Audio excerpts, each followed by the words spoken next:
I'm a 35-year-old woman with a large, tightly knit family, though tight often means being tangled up in each other's business. Growing up, we were always at each other's houses, celebrating holidays and birthdays together, sharing family stories. My family is big on drama too, and sometimes it feels like everyone thrives on it, but I've always tried to stay out of the worst of it. I've got a brother and a sister, and between our parents, aunts, uncles, and cousins, it's like I have this entire small town of relatives. The latest drama, though, is more than anyone could ignore. It all started with my Aunt Lisa and Uncle Brian, who have been going at each other over our grandfather's property, a small house and plot of land that he left behind when he passed away a few years back. Grandpa was the quiet type, but everyone knew he was proud of what he built. Apparently, he didn't leave clear instructions on who should get the property, and now it's become the center of this full-blown family war. Aunt Lisa, who's always been the family caretaker type, insists that the property should be hers. She spent years helping Grandpa around the house, running errands, and organizing family gatherings. According to her, she practically ran that house and poured her own money into keeping it up. On the other hand, Uncle Brian believes he's the rightful owner. He claims that he covered many of Grandpa's bills and did major repairs on the house. Brian's argument is that Grandpa promised the house would go to his family one day as a way to repay him. Now, the family has split into two camps. My brother is firmly on Team Aunt Lisa. He's always been closer to her side of the family. My sister, though, has taken Uncle Brian's side, convinced that he has more of a right to the house. And me? I've tried to stay out of it. I don't want to be dragged into picking sides. I've got my own life to handle, and honestly, I don't need this level of family drama. But my attempts to stay neutral haven't exactly been successful. The family group chats have turned into battle zones with arguments popping up nearly every day. Whenever we're at family gatherings, the air is thick with tension,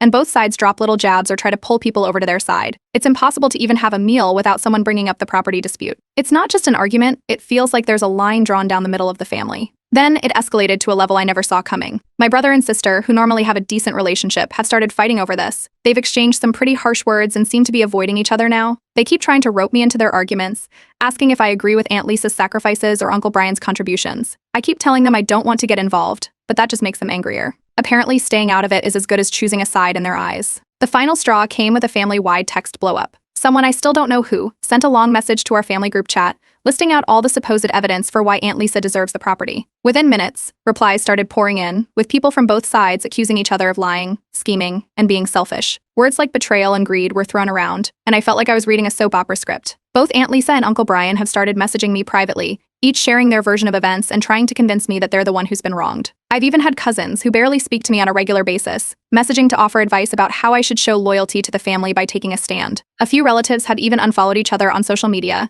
and new private groups are popping up as they try to keep their conversations out of each other's view. When I told everyone I wanted no part in this, that just seemed to make things worse. My siblings called me out for being wishy-washy, accusing me of not being supportive enough of the family. My mother gave me the classic guilt trip, saying, "Neutrality is betrayal," and told me I owed it to the family to pick a side. She believes supporting Uncle Brian is the right thing to do, and she's not hiding her disappointment in me. At this point, I feel like I'm stuck in a lose-lose situation. If I take a side, I risk damaging my relationships with half the family. But if I continue to stay out of it, I'm going to keep facing the pressure, the guilt trips, and the accusations. I can't scroll through my social media without seeing posts that feel like indirect jabs at me, and family gatherings feel more like minefields. I wish this property dispute had stayed between Aunt Lisa and Uncle Brian, but now, everyone's dragged into it. My family, once so close-knit, feels like it's splitting apart at the seams. Everyone's drawing their lines in the sand, and it feels like I'm the only one left on neutral ground, wondering why this piece of land has become worth all this trouble. Update 1. I went to a family dinner last weekend, hoping maybe we'd get a break from the property drama. It's been weeks of constant bickering in the group chats, and I thought we might all agree to keep things civil in person, at least for a meal. But as soon as I arrived, it was clear this dinner wasn't going to be any better than the texts. The energy was tense, and I noticed right away that people were already choosing sides just by where they sat. My brother and a few others were near Aunt Lisa, while my sister sat closer to Uncle Brian. The division was painfully obvious. Dinner hadn't even started when my brother leaned over, quietly but firmly asking why I hadn't shown any support for Aunt Lisa. I tried to brush it off, telling him I just didn't want to get involved, but he shook his head like he was disappointed. My sister overheard and jumped in, saying it was typical of me to sit on the fence. As soon as she spoke up, a few other relatives joined in, and suddenly all eyes were on me. By the time we sat down to eat, the discussion had turned into an interrogation. Every time I tried to change the subject, someone would pull it back to the property and demand to know where I stood. They kept saying I was being a coward, that neutrality means taking sides and silence speaks volumes. Aunt Lisa herself made a pointed comment about how those who truly cared about family would support her. The tension was unbearable, and I could feel everyone's eyes on me, waiting for some kind of statement. It didn't end at the table either. When I got home, I checked my phone, and sure enough, I'd been unfollowed by a few family members on social media. One cousin even posted something vague about people who can't choose family over ego, clearly directed at me. The next morning, I woke up to private messages from both Aunt Lisa and Uncle Brian. Both of them had sent these long, detailed explanations about why they deserved the house. It felt like they each thought if they explained their side well enough, I'd be convinced to back them. The messages didn't stop with Aunt Lisa and Uncle Brian, though. Over the next few days, I was flooded with messages from other family members, some I hadn't spoken to in years, telling me how important it was to honor family loyalty. Everyone seemed to have advice on what I should do, and a lot of it wasn't so subtle. A few even called me selfish and spineless for staying out of it, with comments about how my neutrality hurt the family. Just when I thought it couldn't get worse, my mom called me, sounding emotional and upset. She told me I owed it to the family to support Uncle Brian, her sibling. She reminded me of all the times family had supported each other in the past, trying to guilt me into choosing a side. I told her, again, that I didn't want to get involved. She didn't take it well, making it clear she felt like I was betraying the family. By this point, I was exhausted. It felt like there was no way out of this without someone being disappointed or angry. I started avoiding family gatherings and ignoring calls. I just didn't have the energy to keep arguing or defending my choice to stay neutral. But the pressure didn't let up. Uncle Brian even called one evening and told me that if I didn't support him, he'd cut me out. The real kicker came when Aunt Lisa decided to go public with it. She posted in a family Facebook group, calling me disloyal and uncaring. She didn't mention my name directly, but everyone knew who she meant. Friends started reaching out, wondering what was going on. One of them advised me to just set boundaries with my family, to make it clear I wouldn't be taking sides. But at that point, I worried that drawing a line would only make things worse. That's when my phone buzzed again, this time with a flood of angry texts from my sister. She accused me of choosing the easy way out and told me that my silence made her feel like I didn't care about the family. She went on and on, paragraph after paragraph, blaming me for making things harder by staying neutral. It was overwhelming, and every message just added to the weight of it all. Eventually, I couldn't take it anymore. I started feeling like maybe I should have picked a side just to avoid all this drama, even if it meant aligning myself with one part of the family over the other. The whole situation was eating me up inside, and I felt trapped. With everyone pushing their version of loyalty, I couldn't see a way to keep any peace. Finally, I decided to turn to Reddit. I'd been a lurker on relationship advice threads before and seen people share similar situations, so I figured it might help to hear from others who've dealt with messy family drama. I posted the whole situation anonymously, explaining how my family had been divided over this property and how they'd all pressured me to pick a side. Within minutes, comments started pouring in. People told me to stand my ground and not let my family guilt me into a decision I didn't want to make. Others shared stories about their own family disputes, and reading those replies made me feel less alone. For a brief moment, I felt a strange sense of relief. At least now, I wasn't the only one dealing with this mess, and I finally had some outside perspective on the situation. Update 2. The response to my Reddit post was explosive. Thousands of people commented, most encouraging me to stay neutral and protect my peace, reassuring me that family loyalty doesn't mean getting dragged into a toxic fight. People shared similar family stories, and I even got messages from users who felt relieved they weren't the only ones dealing with family drama. For a brief moment, it felt like I had found a safe place to vent, far from the pressures at home. Then the unthinkable happened. My family found the post. I have no idea how it got back to them, but soon enough, relatives were calling, furious. Apparently, some of them had read it and recognized the story right away. Within hours, my phone started blowing up with texts and missed calls. Uncle Brian was outraged, saying I'd disgraced the family by airing our business online. Aunt Lisa was equally furious, accusing me of spreading lies.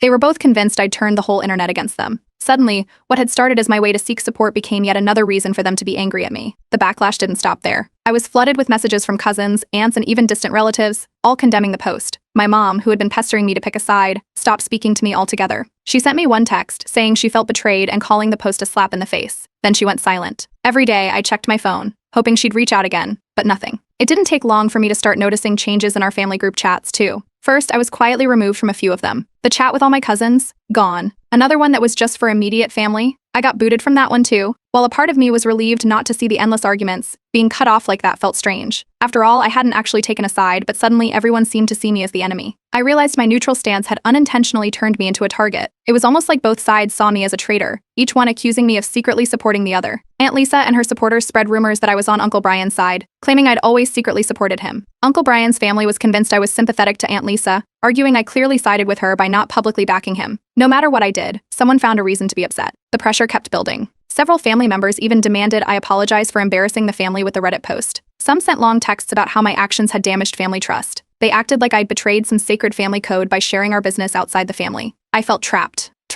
Thankfully, a friend noticed how overwhelmed I was and intervened. She reminded me that I didn't owe anyone an apology for trying to protect my peace. She pointed out that my family was using guilt to control me and suggested I set clear boundaries. She even recommended therapy, which got me thinking, maybe I needed a neutral person to talk to, someone who could help me make sense of this situation without taking sides. While I considered it, things at home continued to spiral. Rumors about me started circulating in the family. One relative told another I never cared about the family in the first place. Another insisted I'd been distant for years and used the property dispute as an excuse to finally break away. These assumptions grew, and soon enough, it felt like people were talking about me as if I'd abandoned the family entirely. Both Aunt Lisa and Uncle Brian seemed to believe that by not backing them, I was somehow working against them. They began claiming that I'd been feeding information to the other side, and that my neutrality was just a cover for taking secret sides. Nothing could be further from the truth, but it seemed the more I tried to stay out of it, the deeper I got pulled in. In the middle of all this, something unexpected happened. A cousin, who had stayed quiet throughout the whole conflict, reached out to me. He thanked me for staying out of the drama and said he respected my choice. He didn't offer advice or guilt-trip me, he just wanted me to know he understood. It was such a relief to hear that I wasn't completely alone in this, even though he was one of the few voices of support. But despite that one moment of peace,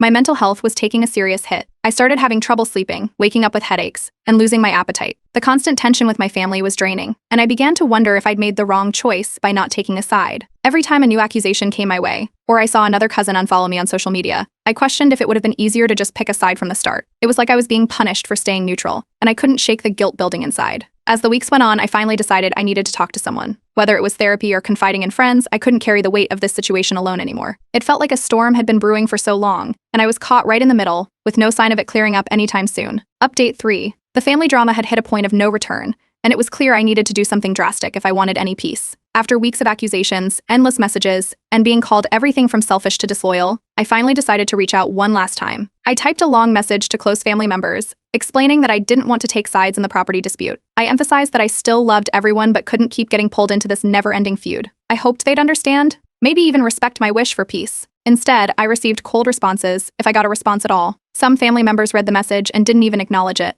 Others replied with dismissive comments or thinly veiled guilt trips. A few sent back vague phrases about family unity and not understanding the bigger picture. It was disheartening, but it also made my decision a bit easier. Since no one seemed willing to respect my boundaries, I decided to take a real step back. I began by skipping family gatherings entirely. With every event, I was sent more messages asking why I wasn't there, accusing me of abandoning the family. My absence seemed to stir up even more gossip, but it also brought a bit of relief. For the first time, I had some space to breathe, and I started therapy, realizing I needed help handling the guilt and stress from this family drama. Talking to a therapist made a difference. For the first time in weeks, I felt like I was finally prioritizing my own peace. But even therapy couldn't stop the waves of guilt completely, especially when it came to my mom. My mom had stopped talking to me after the Reddit post went viral, and despite my message to the family, she continued to give me the silent treatment. I finally called her, calmly explaining that I couldn't discuss the property issue with her anymore if we wanted to have a relationship. She didn't respond. Her silence stung, but it made one thing clear: stepping back was the right choice, even if it came with its own kind of pain. Around this time, I heard from a cousin that Aunt Lisa and Uncle Brian had started hiring lawyers. They were both prepared to take this feud to court, and the costs were piling up fast. Knowing they were spending large sums on legal fees only added to the resentment I felt bubbling in the family. It was like everyone was willing to bankrupt themselves over this property, dragging the rest of us along for the ride, even if we had no part in the conflict. Meanwhile, the situation was starting to affect my work. Usually I'm focused and efficient, but lately I'd catch myself distracted, replaying conversations with family or worrying about the next message that would pop up on my phone. My manager even noticed, asking if I was doing okay, and that was my wake-up call. I couldn't let this family drama seep into every corner of my life. To protect my peace, I created a private group chat with close friends who had been supportive throughout all this. They became my go-to support network, reminding me that I didn't need my family's approval to live my life. Despite the distance, Uncle Brian didn't give up. One evening, he left a long, guilt-laden voicemail, talking about family loyalty and how I'd failed to show it by not supporting him. It was the same lecture I'd been getting from everyone, but somehow hearing it from him directly, with his voice low and disappointed, really hit a nerve. Still, I ignored the message. For the first time, I was firm about staying out of it, and it gave me a strange sense of relief to know I didn't have to please everyone. Then my sister, who'd been one of the loudest voices pressuring me to choose a side, decided to confront me once more. She sent a series of angry texts, accusing me of ruining the family by refusing to pick a side. She told me that I was driving a wedge between everyone. Her words hurt, and it felt like a breaking point. After all this time, I'd been trying to stay neutral, to keep the peace, but somehow I was still the villain in her eyes. To add to the frustration, distant relatives, some of whom I hadn't seen in years, started reaching out to express their disappointment. They hadn't been part of my life before,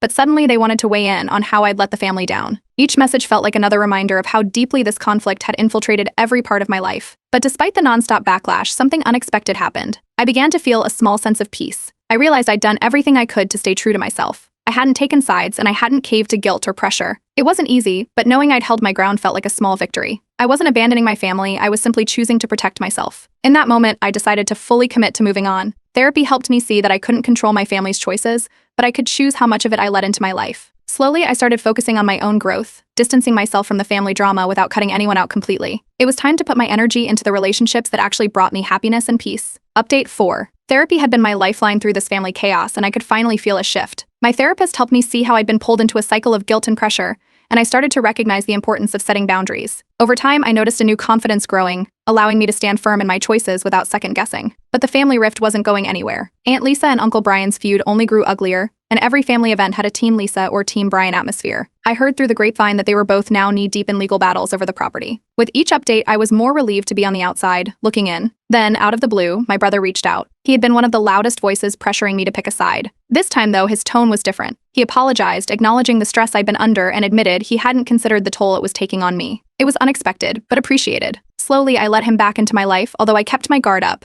I didn't want to get too close in case the property issue came up again, but it was nice to have a piece of our sibling bond restored. Not long after that, my mom finally broke her silence. She called, tentatively asking how I was. Her tone was guarded, like she was unsure how to approach me after weeks of the silent treatment. She didn't mention the property feud, and I took that as a small victory. For the first time in a while, we had a conversation that wasn't tinged with pressure or disappointment. I kept it light, focusing on everyday topics and steering clear of family issues. Even though there was tension lingering, it felt like a step in the right direction. With these small reconnections, I decided on a rule for myself: no family drama discussions, especially about the property, at any gatherings or conversations. Whenever anyone hinted at bringing it up, I'd politely redirect the topic. A few relatives seemed disappointed, but most eventually got the hint.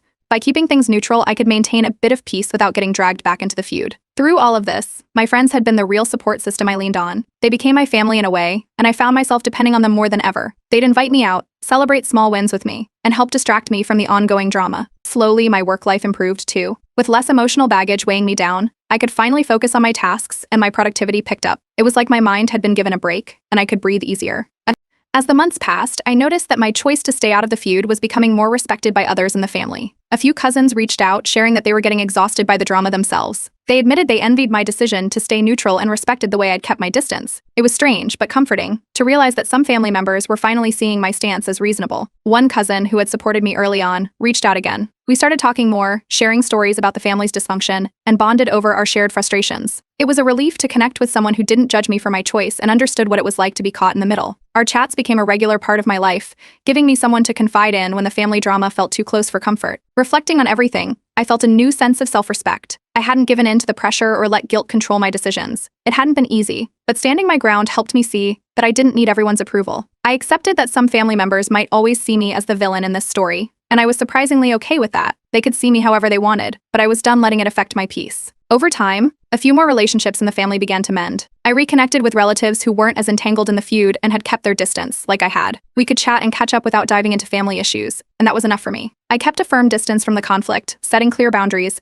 and it felt like I was finally opening a new chapter. As a final closure, I decided to update my Reddit post. I wanted to thank everyone who had offered advice and helped me see the value of boundaries. In my last update, I shared how standing up for myself had led to more peace and stronger connections with people who truly respected me. I expressed my gratitude and the lessons I'd learned about prioritizing mental health, even when family expectations weigh heavily. With that last post, I closed the door on that chapter. It was time to focus on my happiness and health, leaving the family feud behind me. The property battle might still rage on, but I'd made my choice to step back, protect my peace, and not look back. Update 5. In a recent therapy session, my therapist encouraged me to consider forgiveness, not to forget or excuse the hurtful things that had happened, but to release the lingering resentment that kept me tied to the family feud. I'd been carrying so much tension, and letting go, even slightly, felt like loosening a knot that had been holding me back. Soon after that session, I had a chance to talk to my mom. We hadn't had an honest conversation since the property dispute began. This time, I shared how hurt I'd been by her ultimatum and the silent treatment that followed. It took her a moment, but she finally admitted she hadn't thought about how her demands would affect me. Her apology was hesitant but genuine,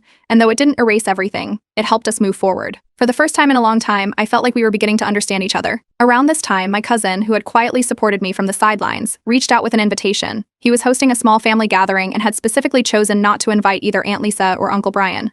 He wanted a peaceful get-together where the property feud wouldn't be on the agenda. The invitation felt like a breath of fresh air. It was a simple gathering, but it was one of the most relaxed family gatherings I'd been to in years. We talked, laughed, and caught up without anyone mentioning property disputes or choosing sides. It was exactly what I'd been missing. My friends, who'd supported me through every twist and turn of this saga, decided to host a family-free Friendsgiving. It became an instant tradition. That Friendsgiving was so warm and welcoming, and we even made it a point to go around the table, sharing what we were grateful for, without any family-related drama hanging over us. It gave me a whole new perspective on family, and I started seeing my friends as the family I'd chosen. They were the ones who had my back, without expectations or conditions. In the middle of all this, an unexpected surprise came at work. I received a promotion. The timing couldn't have been better. Having something positive to focus on was exactly what I needed, and I realized how much clearer my mind felt now that I wasn't weighed down by constant family tension. With this promotion came more responsibility, but it also brought a renewed sense of purpose and pride in my work. It felt like I'd finally regained control over my life, focusing on what truly mattered to me. To keep my peace, I made a decision to keep my family contact minimal, especially around the holidays. I knew that with Aunt Lisa and Uncle Brian still at each other's throats, every family event would be a potential battleground. So instead of forcing myself to join, I decided to skip out on the usual gatherings. I spent the holidays with friends, embracing the joy of a drama-free celebration. For the first time in years, I actually looked forward to the holidays without the dread of family conflict hanging over me. One of the best decisions I made was taking a social media detox. I deactivated my accounts for a while, giving myself a break from family posts and the tension of seeing new updates from relatives involved in the feud. It was refreshing to be disconnected from that world, and I found I could actually relax and reconnect with people on my own terms. No more vague posts or indirect comments aimed my way, just peace and privacy. Then, out of nowhere, my sister, who'd once accused me of ruining the family, reached out. Her message was sincere. She admitted she'd overreacted and that her anger had been misplaced. It was a surprising turn, and though it took time, we began rebuilding our relationship, slowly and cautiously. I appreciated her reaching out, and we agreed to move forward, steering clear of any mention of the family drama. When I attended another family gathering, I was greeted with the usual attempts to drag me back into the gossip circle. Relatives tried dropping hints about the feud, hoping I'd jump in or pick a side, but I politely, firmly declined to engage, letting everyone know I was done participating in family disputes. This time, they seemed to understand that I wasn't budging. I felt a new sense of calm, realizing I could enjoy time with family without feeling pressured to take on their battles. Reflecting on everything, I could see how much I'd grown since the conflict began. Setting boundaries had once felt impossible, but now it came naturally. I no longer felt guilty for putting my mental health first. I'd found a new balance, and it showed in my everyday life: better sleep, less anxiety, a clearer focus on my goals. I knew Aunt Lisa and Uncle Brian were still entangled in their endless feud, but it didn't affect me anymore. Their ongoing battle over the property continued, but it was no longer my problem. They could spend all the time and money they wanted fighting each other, but I was finally free from the drama. I'd taken control of my life, and I didn't regret it for a second. As a final closure, I decided to write a thoughtful email to my immediate family, explaining my decision to stay out of any future family conflicts. I expressed my love for each of them, but made it clear that I couldn't sacrifice my peace for their battles. The message was well received by some, ignored by others, but I felt lighter after sending it. Then, for the last time, I posted an update on Reddit. I wanted to thank everyone who had encouraged me to prioritize my peace, sharing how setting boundaries and protecting myself had truly transformed my life. I'd learned that sometimes standing alone meant standing stronger, and that family expectations didn't have to dictate my happiness. It felt like the perfect way to close this chapter and finally, fully move on.